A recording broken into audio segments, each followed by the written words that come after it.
Welcome to the Survivor Fans Podcast. I'm Joanne. And I'm Stacy. We're here with Hali from Survivor Game Changers and Worlds Apart. Well, hi, Hali. Thanks for speaking with us today. Yeah. Did you consider not playing Survivor again, or was that an easy yes for you? No, I was gunning to get back on. I sent in multiple videos. I wrote emails. I was reaching out to anyone I possibly could to get back on. So, no, I didn't consider not going on. So how did your family react when you told them you were going to play again? I mean, they were excited. It was a little less pronounced than the first time because it was like, oh, yeah, Hali's doing Survivor again. That's kind of her thing. But my little sister was stoked. She just loves it because all of her friends, send her fan mail when I'm on Survivor. So. How long did you have to prepare once you knew you were playing again? I didn't have more than a month. I mean, it was really 3 weeks to get back on, and physically, I was underprepared this time. I didn't take any time off work to really work out.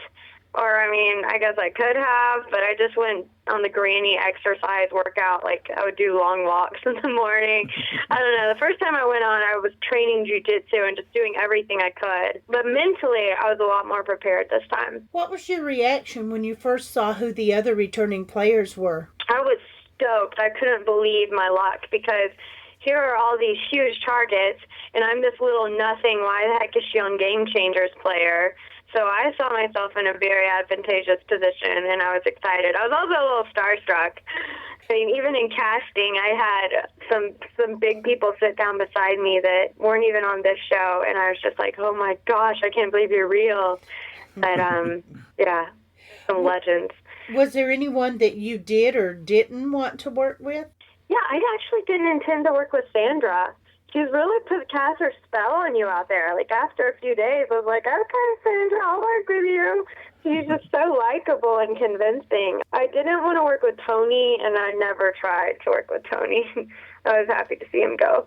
Yeah, he said you shut him down pretty hard when we interviewed him. Oh, yeah. I had no interest in Tony. I mean, you don't run around. Why did he play the exact same game? I would be open to Tony if he completely changed, but then it'd be sad because it wouldn't be Tony anymore. So it had nothing to do with the defense lawyer, cop relationship or anything. Oh, of course not. I would never hold a grudge against cops.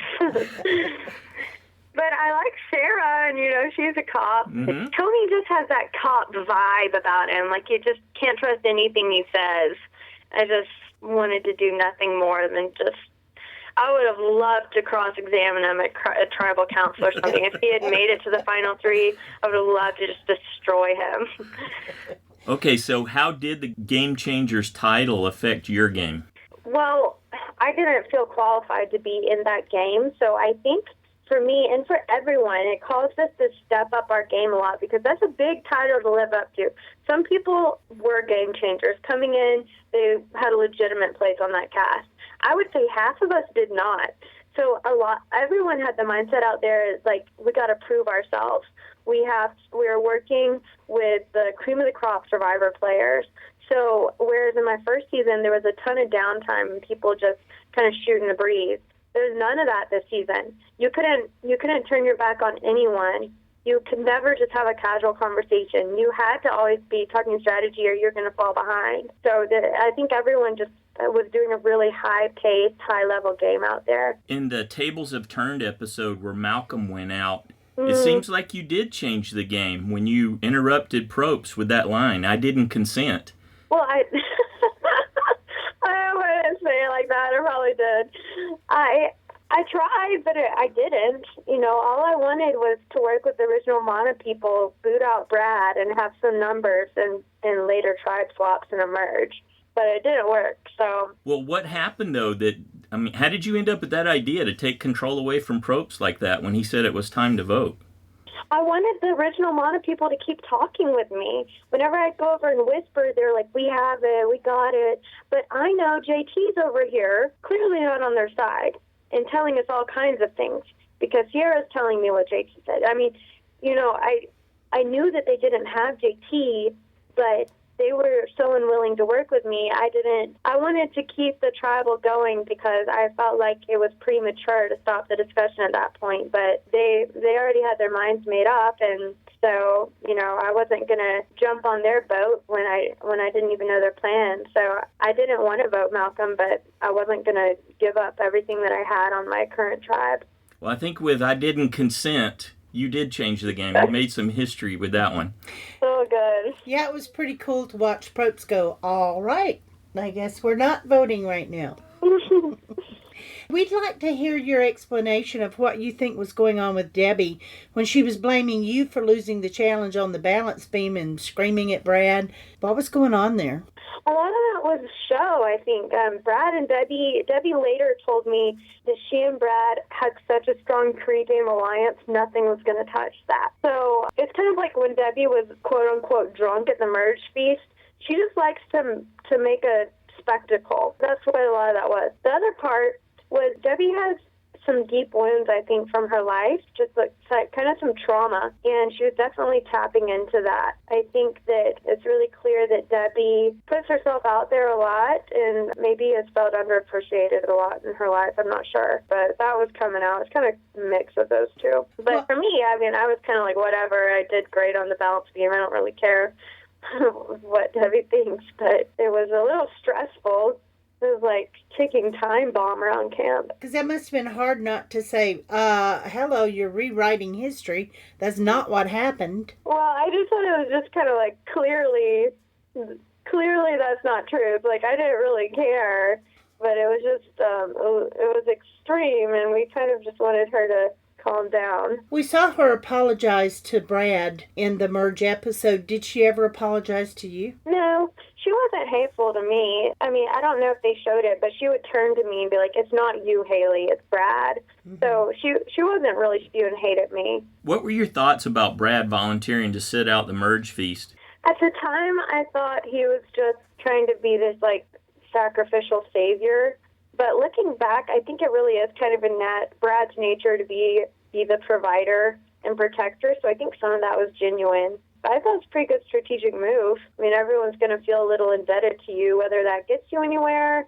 I don't know. Maybe you just made yourself weaker for the next challenge. Do you think it did bring him goodwill amongst your tribe mates? I actually think that it did. I know that it got him somewhere with Ty, and that they had a really strong bonding moment while they were over there. So in the end, I think that it kind of helped solidify the Nuku Strong going forward plan. Did you get to take the leftovers from the merge feast back to camp with you? No, we got patted down for that, for pretty much. But nothing can stop little Debbie. I think she, hit some ham in her crotch or something. Brad and Ty got some of that food from unknown sources. Okay. Yeah. Crotch ham. Wow, that's another one. That's another first, Haley. Who did you have alliances with after the merge? Troyden and Michaela were my tightest alliances. I was really discouraged at how quickly things unraveled with Cirie and Debbie because I did talk to them a lot. It just was kind of like faking it because I didn't feel like a really strong personal connection with them. But I would say my core was Troyden and Michaela, and then I was just trying to pull in Aubrey and get Brad and Sierra on board with the idea of taking charge of the game instead of just going with the flow. So you didn't have a strong alliance with Brad. What was going on with you and him back when he was given the "Hey Blue Eyes" line? And yeah, we had a really strong connection. I think that Brad and I we bond a lot because we're both lawyers, and I just like him as a person. I like Brad. I really enjoyed spending time with him and talking to him. I think that what we had built, however, broke when I kind of threw him under the bus with the Malcolm vote. And I don't regret that. I wanted things to go that way, and it's always better to regret something you did than you didn't do, I think, for the most part. But I do think that that's where that all fell apart. Who came up with the new tribe name, Maku Maku, and what does it mean? Oh, it's so lame. We talked about that it's at least a 20-minute discussion of everyone not agreeing.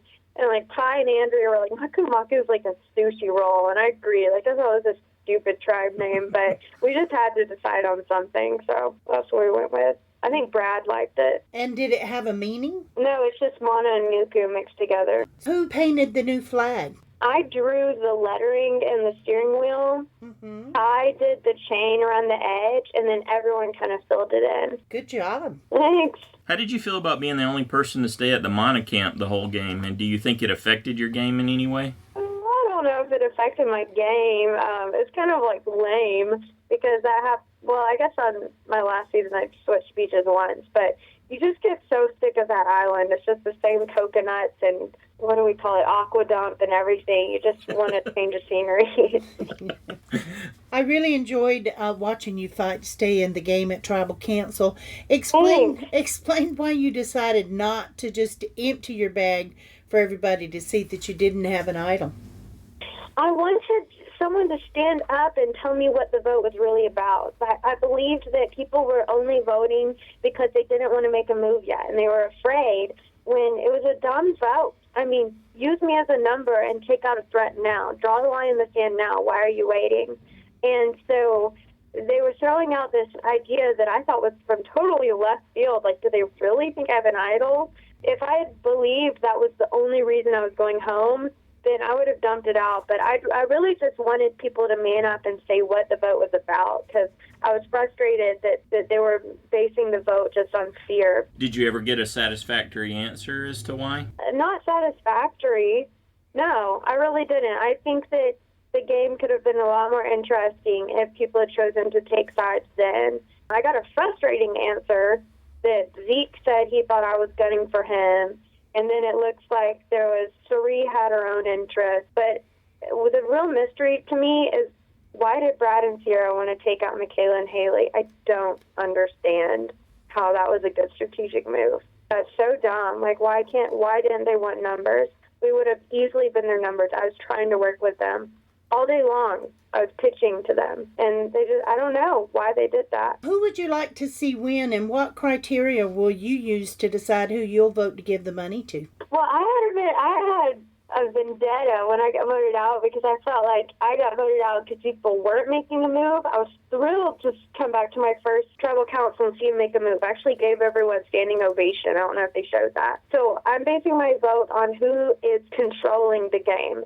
I want to see people who have others wrapped around their finger and who are really moving that vote in their direction. I don't care as much about social game. I just want to see a really strong strategy.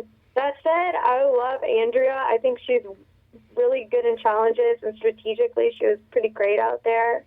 I like Zeke, but I don't know. Okay. Was there anything you wish had been shown about you on the show that didn't make it on air?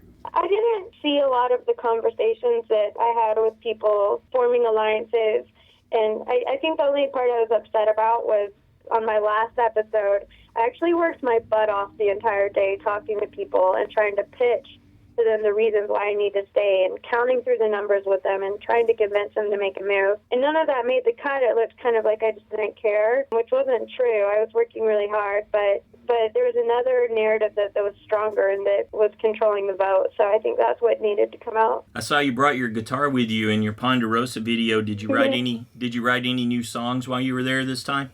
I didn't write any songs. The first time we wrote this song called America, but I don't know where that is. I know that the video was cut. There's a music video out there from our Ponderosa, but I don't know how to get it. My second time, I was just like singing a lot of Johnny Cash and Leonard Skinner out on the dock.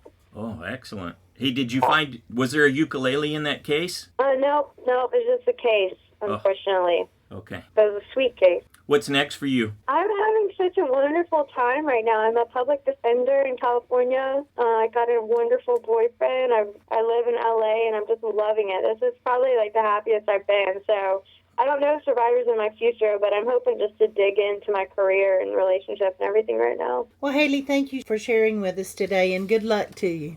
Thank you. Same to you. Okay, bye-bye. Bye-bye. Bye.